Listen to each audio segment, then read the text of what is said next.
It was an exciting day at Floriat's house the morning before the trial. Mr. Floriat came from Toulouse the night before, and Mr. Valmorin planned to visit him that morning if he could. Helen was at the house before 10 o'clock, eager to see Raymond. He had gone to the prison early to try to see his client one last time. While waiting, Helen chatted with Rose and wished Raymond's dad could be the judge in the case to increase their chances of winning. "It's tough to get cases, isn't it?" she said sadly. "I don't really know," replied Rose cheerfully, "but I think starting in law is like starting anything else. You have to begin somewhere." "And Raymond is starting tomorrow," whispered the girl, as if she just realized it. "Tomorrow he's doing his first case. And it's quite a big case to start with," said Rose. "Everyone's talking about it." "Oh, I really hope he wins," said the girl, almost in tears. "I've been thinking about it nonstop for weeks." "Oh, I'm not worried about that," reassured Rose, like a loyal friend. "Mr. Raymond is smart, I'm telling you. He'll convince them." "Do you think he'll come back soon?" asked Helen, worried.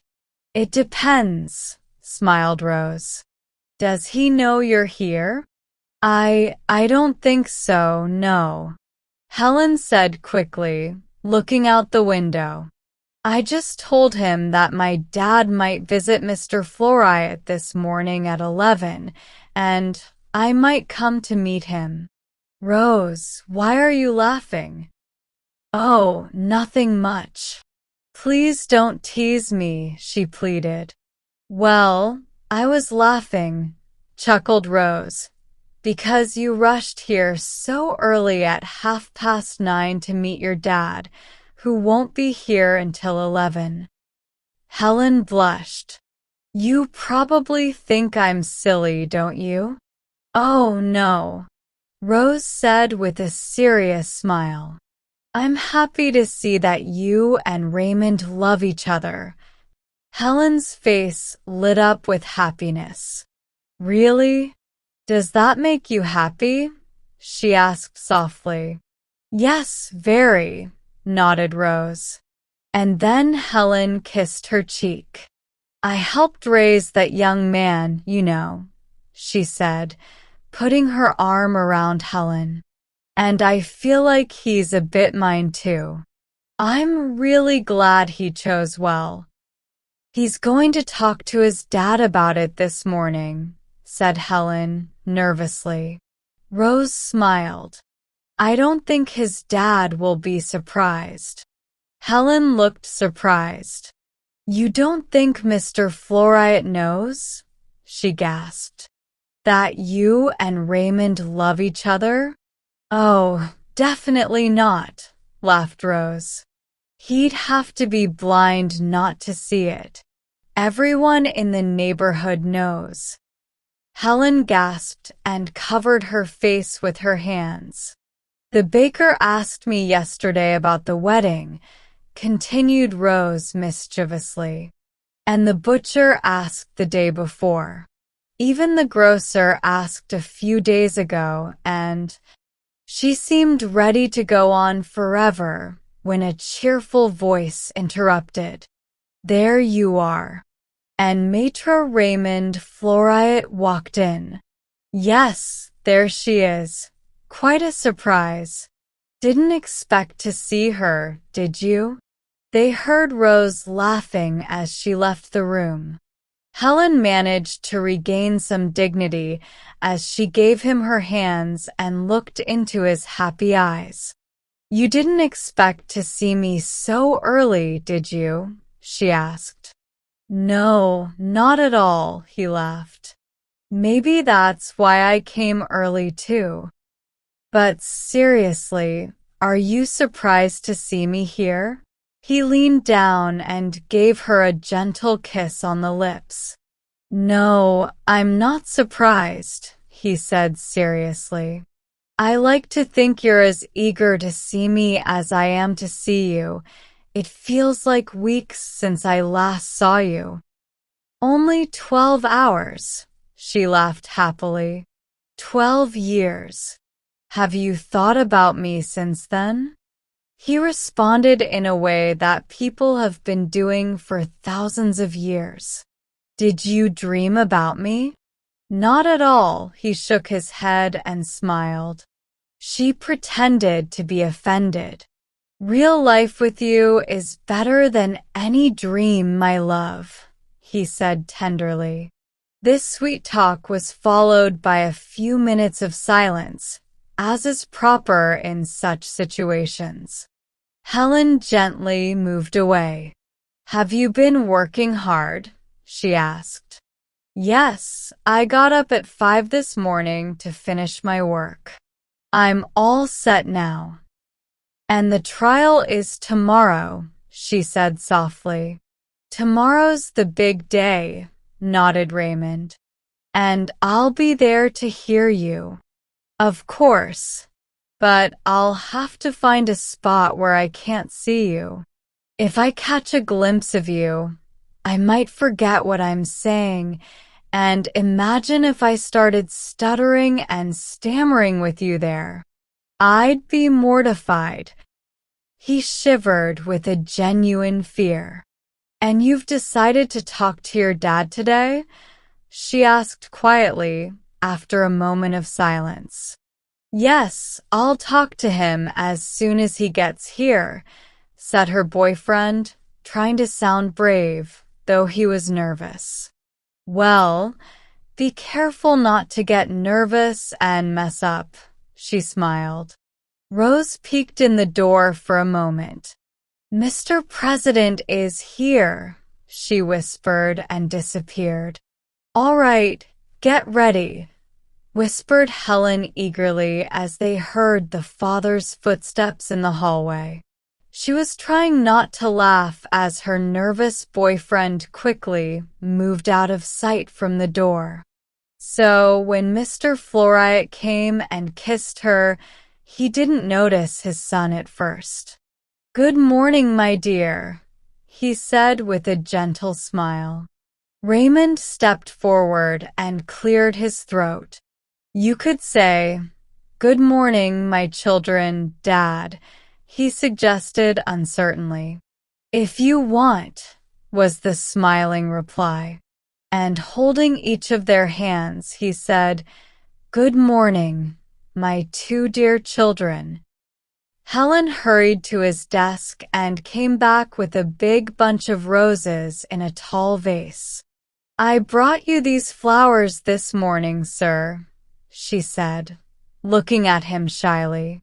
Mr. President took them with both hands and breathed in their scent. "They're almost as lovely as the person who gave them," he said with a gracious bow.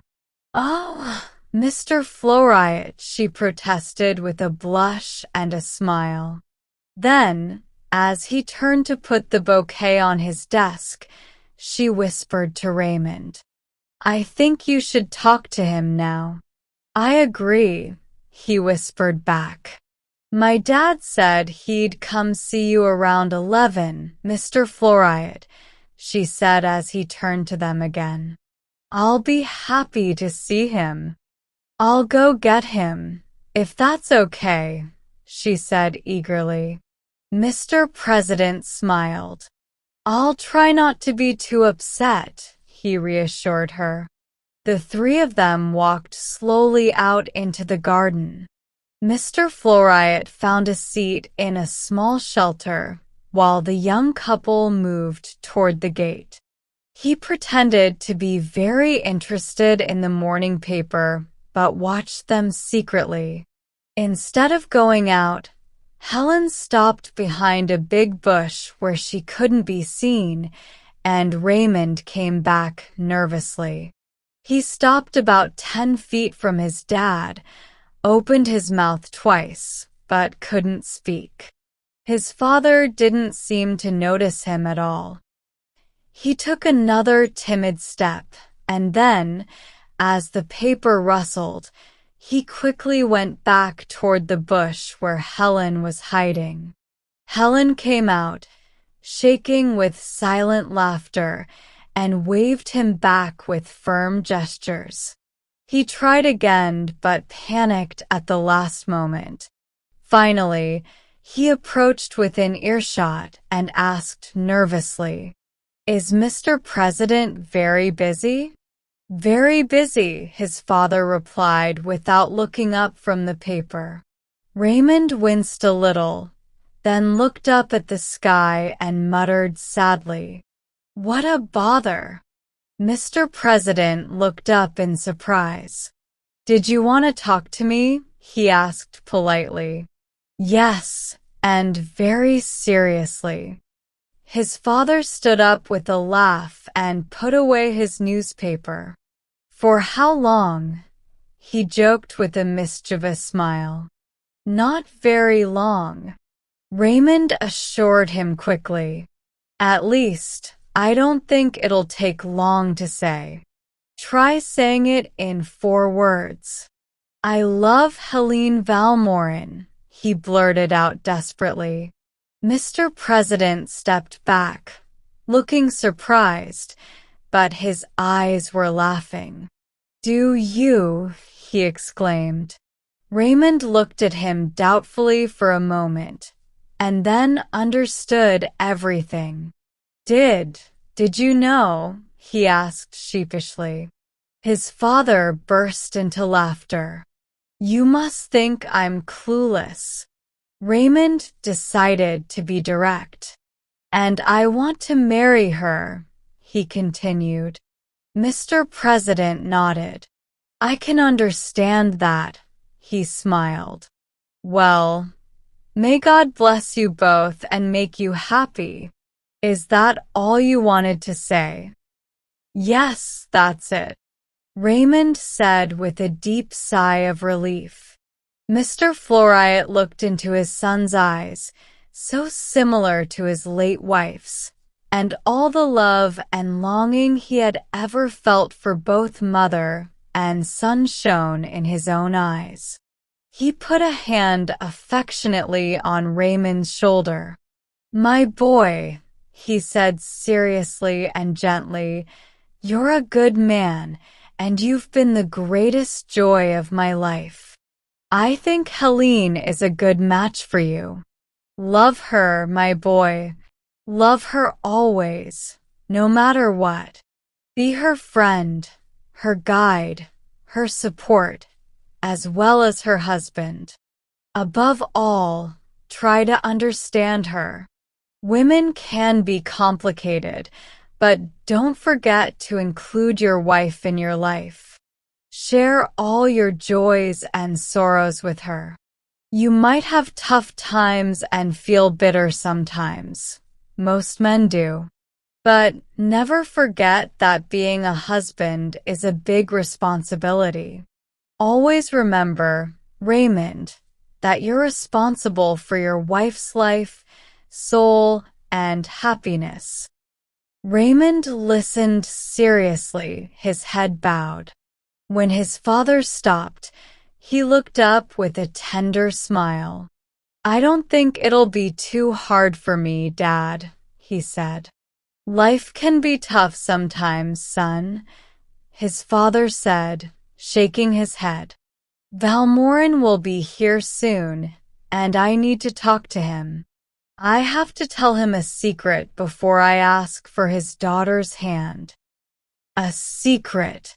Raymond exclaimed, surprised. "Yes," his father nodded. "I'll tell you later what it is." Raymond started to feel uneasy and worried. Lovers are easily frightened.